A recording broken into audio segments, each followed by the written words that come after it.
Recruteur consacre 30 secondes à la première lecture d'un CV. Ce simple document doit donc vous faire sortir du lot et vous démarquer des nombreuses autres candidatures reçues par l'entreprise. C'est un véritable travail de fond qui nécessite du temps et de la réflexion afin de synthétiser de façon claire toutes les informations utiles. Votre CV doit refléter votre identité. Il est ce que vous êtes. Mais attention, ne faites figurer que les éléments de votre profil professionnel. Laissez de côté votre vie privée. Prêt ? Commencez par indiquer vos coordonnées. Votre photo n'est pas obligatoire, mais si vous décidez d'en mettre une, qu'elle reste sobre et professionnelle. Exit les photos de vacances.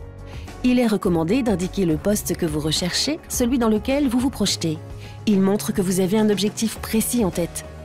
Si vous recherchez un CDI, parlez en premier lieu de vos expériences professionnelles. Valorisez celles qui sont significatives pour le poste visé. S'il s'agit d'un stage ou d'un apprentissage, commencez par votre formation. Soyez honnête, inutile de vous survendre. Votre CV doit être fidèle à ce que vous êtes.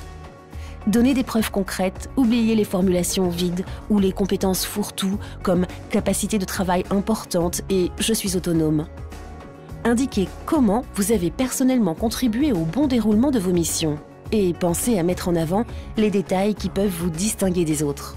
Attention, commencez toujours par vos dernières expériences. Vous n'avez pas beaucoup d'expérience ?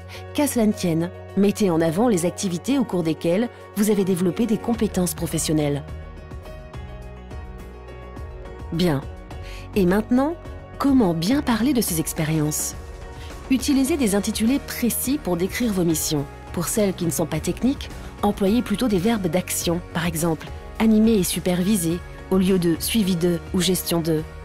Parlez ensuite de votre formation. Indiquez vos derniers diplômes obtenus. Vous parlez plusieurs langues ? Précisez lesquelles, avec votre niveau dans chaque langue. Si vous avez passé des tests de langue, n'oubliez pas d'indiquer votre score. Bien entendu, tous vos séjours à l'étranger sont un plus.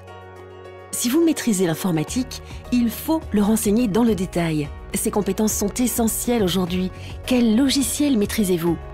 Même les réseaux sociaux peuvent être de la partie. D'autres choses ? Oui, vos centres d'intérêt. Choisissez des activités régulières qui vous distinguent des autres candidats et peuvent réellement appuyer votre projet professionnel. Par exemple, si vous avez été dans un club sportif, mettez alors en avant votre esprit d'équipe. Ce n'est pas terminé.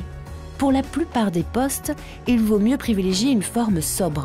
Le CV doit tenir sur une page A4 et rester lisible. Adoptez une seule logique de présentation, aérez vos paragraphes. Enfin, veillez à ce que la mise en page, les marges, les titres soient réguliers. N'utilisez que 2 polices au maximum, n'abusez ni du gras, ni de l'italique, ni du soulignage. Terminé ? Vérifiez bien l'orthographe et la syntaxe. Faites-le relire. Plusieurs avis valent mieux qu'un. Votre CV est prêt à être envoyé. Pensez à l'envoyer en PDF pour qu'il soit lu sur tout type d'ordinateur. Relisez bien l'email et la lettre de motivation qui l'accompagnent et préparez-vous d'ores